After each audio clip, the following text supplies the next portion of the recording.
क्या हम एक ढंग की ट्रेन भी डिजाइन नहीं कर सकते? अब मैं ऐसा क्यों बोल रहा हूँ उसको समझने के लिए पहले आप इस तस्वीर को देखिए। यह पिक्चर ANI ने सोशल मीडिया पर पोस्ट की है, जिसमें यह दावा किया गया है कि यह इंडिया की पहली प्रपोज्ड इंडिजीनियस बुलेट ट्रेन का डिजाइन है, जो पहले फेज में 2027 तक चलेगी। जैसे ही यह पिक्चर सामने आई, इंटरनेट पर मिक्स्ड रिएक्शन की बाढ़ आ गई। शुरुआत में लगा कि इस हिस्टोरिकल माइलस्टोन पर जश्न मनाएंगे लोग, लेकिन रियलिटी बिल्कुल अलग थी। ऐसी पब्लिक जो इंटरनेट पर एक्टिव है और जिन्होंने ग्लोबल स्टैंडर्ड देखा है, उन्होंने इस डिजाइन को लेकर काफी निराशा जताई है। ज्यादातर लोगों को ये डिजाइन बिल्कुल पसंद नहीं आई, और सच कहूँ तो इनमें से मैं भी एक हूँ। एक सवाल जो हर भारतीय के दिमाग में उठता है वो ये है कि क्या हम एक बेहतर, आधुनिक और गुड लुकिंग ट्रेन का डिजाइन नहीं बना सकते? एक बार आप इस तस्वीर के साथ जापान के शिंकानसेन और दूसरी तरफ चाइना की हाई स्पीड ट्रेन को देखें। आपको पहले ही नजर में डिजाइन क्वालिटी और एस्थेटिक्स में जमीन आसमान का फर्क साफ दिखाई देगा। उनकी ट्रेन ऐसी लगती है जैसे फ्यूचरिस्टिक टेक्नोलॉजी को शेप दिया गया हो, जबकि हमारा ये प्रपोज डिजाइन थोड़ा पुराना और अजीब लगता है।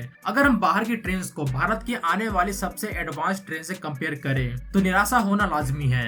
लेकिन बात सिर्फ एक तस्वीर की नहीं है, दिक्कत हमारे पूरे डिजाइन साइकिल में है। भारत में अक्सर ये देखा गया है कि जब किसी प्रोजेक्ट का पहला लुक या कॉन्सेप्ट आर्ट रिवील होता है तो वो एक्चुअल प्रोडक्शन वर्जन से काफी अलग होता है। अफसोस की बात यह है कि अक्सर प्रोडक्शन वर्जन का लुक उस तरह प्रीमियम निकल के नहीं आता जैसे कॉन्सेप्चुअल डिजाइन में दिखाया जाता है। इसका सबसे बड़ा एग्जांपल है हमारी वंदे भारत ट्रेन। जब वंदे भारत का पहला डिजाइन लुक रिवील हुआ था, जिसे उस वक्त ट्रेन 18 के नाम से जाना जाता था, तो उसकी पहली इमेज इंडियन रेलवेज ने जब रिलीज की थी तो वो काफी एडवांस और क्वालिटी ड्रिवन लग रही थी। उस इमेज को देखकर लगता था कि हम बिल्कुल ग्लोबल स्टैंडर्ड की एक प्रीमियम ट्रेन बना रहे हैं, जिसमें एरोडायनेमिक्स और एस्थेटिक्स का बेहतरीन मेल है। लेकिन जब इसका एक्चुअल प्रोडक्शन वर्जन फैक्ट्री से निकलकर ट्रैक्स पर आया तो वहाँ बेसिक प्रोफाइल के अलावा लगभग सब कुछ बदला हुआ था। वो जो प्रीमियम क्वालिटी की वाइब कॉन्सेप्चुअल इमेज में थी, वो रियल लाइफ में कहीं मिसिंग थी। Finishing issues, visible welding lines और मेटालिक टेक्सचर का वो प्रीमियम सीन गायब था। अब जब ट्रेन 18 का केस में ऐसा हो चुका है तो क्या हमें ये डर नहीं होना चाहिए कि भारत की इस हाई स्पीड बुलेट ट्रेन के साथ भी ऐसा ही कुछ होगा? मुझे पूरा यकीन है कि जितनी आलोचना या डिसलाइक इस मॉडल फोटो को किया जा रहा है, अगर रियल वर्जन में सुधार नहीं हुआ तो प्रोडक्शन वर्जन को इससे भी ज्यादा क्रिटिसिज्म झेलना पड़ेगा। फिर भी मैं यहाँ एक उम्मीद करता हूँ कि शायद इस बार ICF और हमारी डिजाइन एजेंसीज पास्ट मिस्टेक से सीखकर प्रोडक्शन वर्जन को बेहतर बनाएंगे। सभी को पता है कि Mumbai Ahmedabad high speed rail corridor के लिए हम जापान से शिंकानसेन खरीदने वाले थे, तो फिर अचानक ये अपना डोमेस्टिक डिजाइन कहाँ से आ गया?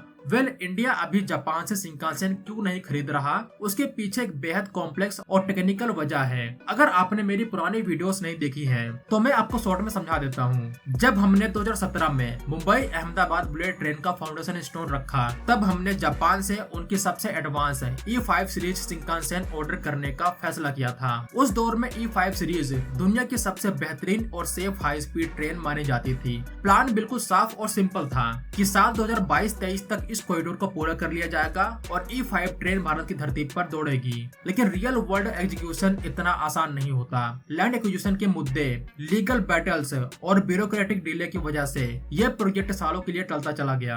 इस दौर जापान रुकने वाला नहीं था।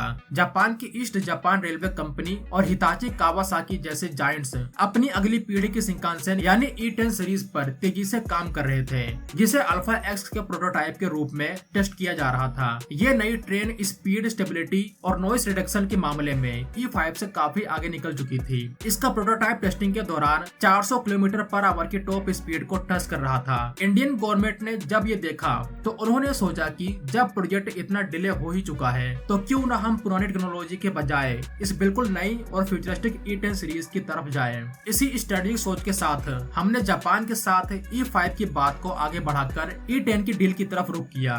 लेकिन यहाँ पर एक नया पेच फंस गया था। जापान की E10 सीरीज अभी तक कमर्शियल प्रोडक्शन के लिए पूरी तरह तैयार नहीं थी, क्योंकि वो अभी भी एक्सटेंसिव टेस्टिंग फेज में है। जापान में भी इसका कमर्शियल ऑपरेशंस लगभग 2030 से 32 के बीच शुरू होने की उम्मीद है। अब भारत सरकार के सामने एक बड़ा धर्म संकट था। हमारा प्रोजेक्ट पहले से ही काफी डिले हो चुका है, इसीलिए सरकार ने सोचा कि पूरे प्रोजेक्ट का वेट करने के बजाय गुजरात के सूरत से बिलमोरा वाले एक छोटे से कंप्लीटेड सेक्शन में ट्रेन का ऑपरेशन हर हाल में शुरू कर दिया जाए, ताकि प्रोजेक्ट की वायबिलिटी प्रूव हो सके।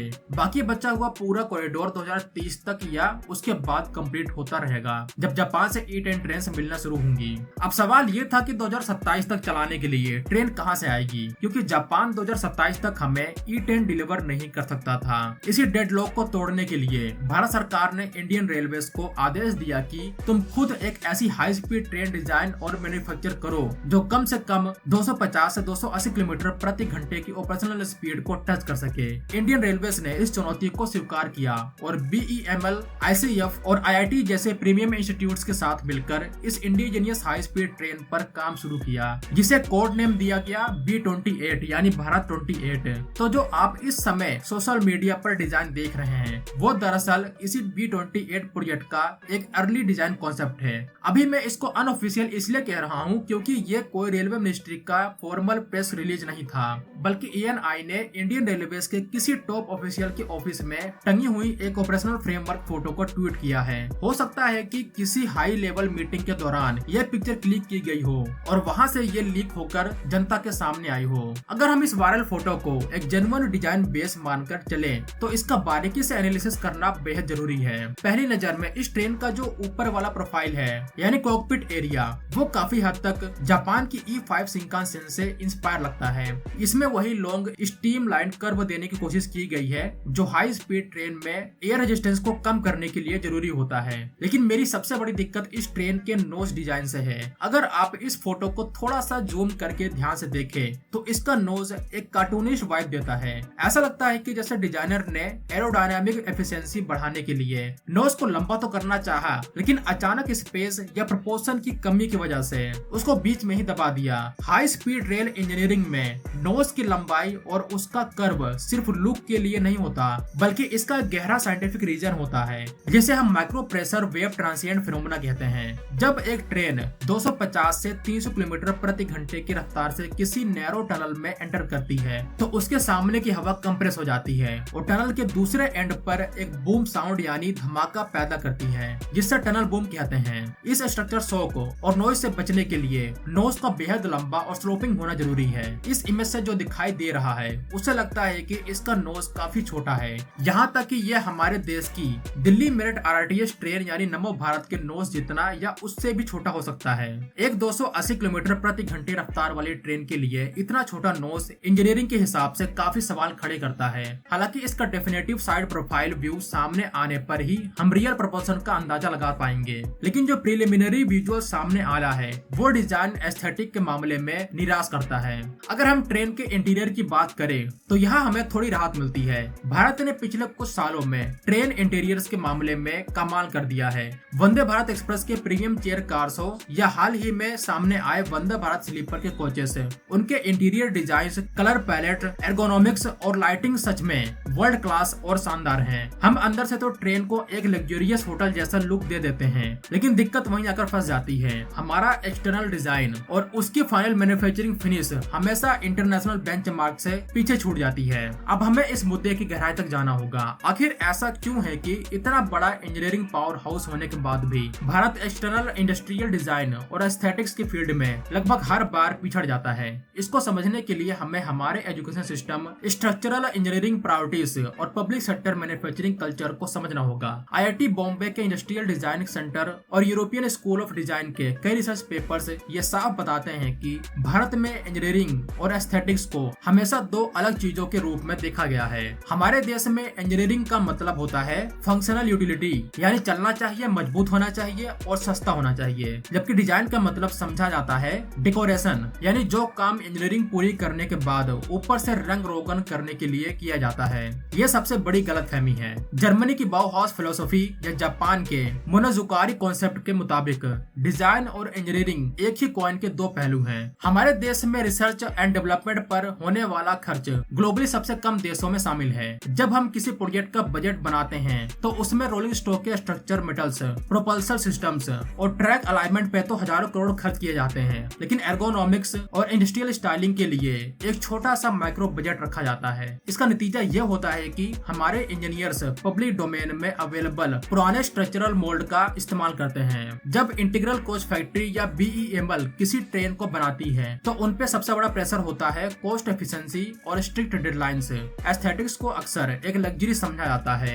जिसे जल्दी में स्किप कर दिया जाता है। इसके अलावा ग्लोबल एक्सपर्ट्स का मानना है कि इंडियन मैन्युफैक्चरिंग लाइंस में अभी भी हाई टॉलरेंस प्रिसीजन फैब्रिकेशन की कमी है। जब एक जापानीज फैक्ट्री में शिंकानसेन की आउटर बॉडी बनाई जाती है तो दो पैनल्स के बीच का गैप माइक्रोन्स में होता है और वेल्डिंग रोबोट्स इतने प्रेसाइज होते हैं कि पूरी ट्रेन सिंगल पीस लगती है। हमारे यहाँ मैनुअल वेल्डिंग और कन्वेंशनल सीट मेटल बेंडिंग की वजह से फाइनल प्रोडक्ट पर रिपल्स और अनइवन लाइंस साफ दिखाई देती हैं, जो किसी भी अच्छे डिजाइन को बुरा बना सकती है। लेकिन रुकिए, यह बुरा डिजाइन सेंस सिर्फ इंडियन रेलवेज तक लिमिटेड नहीं है। अगर हम सड़क और ट्रांसपोर्ट को छोड़कर अपने घरों, सरकारी इमारतों, कमर्शियल बिल्डिंग्स और पब्लिक स्पेसेस को देखें तो आपको हर जगह एक मेन एलिमेंट मिसिंग मिलेगा और वो है एस्थेटिक सेंस और अर्बन ब्यूटिफिकेशन। हमारे यहाँ बड़े बड़े इंफ्रा प्रोजेक्ट तो बन रहे हैं पर उनमें से एस्थेटिक्स बिल्कुल गायब रहते हैं। हमारा मॉडर्न आर्किटेक्चर उतना सुंदर और अट्रैक्टिव नहीं लगता जितना यूरोपियन देशों में, जापान में या यहाँ तक कि सिंगापुर या दुबई में दिखता है।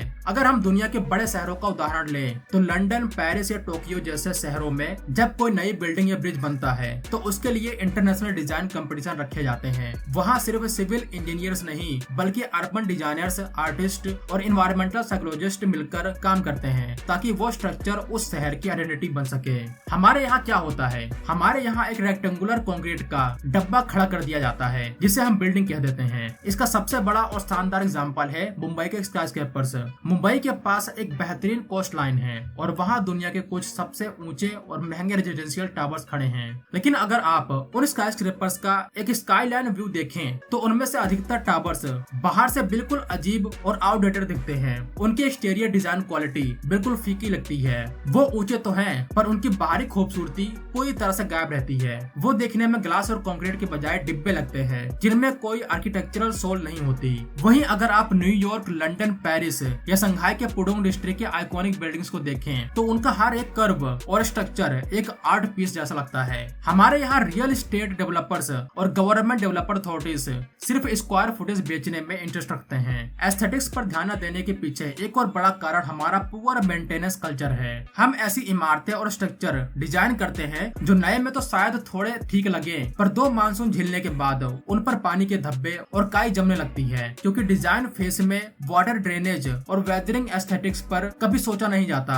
B28 बुलेट ट्रेन हो या हमारे शहरों के नए मास्टर प्लान, सरकार और प्राइवेट सेक्टर को अब इंडस्ट्रियल डिजाइन को एक टॉप प्रायोरिटी बनाना होगा। हमें हमारे कॉलेजेस में डिजाइन थिंकिंग को इंट्रोड्यूस करना होगा और सिर्फ सस्ता नहीं बल्कि सबसे बेहतर और सुंदर बनाने की आदत डालनी होगी। उम्मीद है कि जब B28 का फाइनल एक्चुअल प्रोडक्शन वर्जन निकलकर ट्रैक्स पर सामने आएगा तो वो इस लीक्स फोटो से 1000 गुना बेहतर और अट्रैक्टिव होगा और हम गर्व से कह सकेंगे कि यह नए भारत का नया और सुंदर डिजाइन है। दोस्तों, आपका इस डिजाइन पर क्या कहना है? अपनी राय कमेंट में जरूर बताना। हो सकता हो मुझे ये डिजाइन अच्छा न लगा हो पर आपको लगा हो।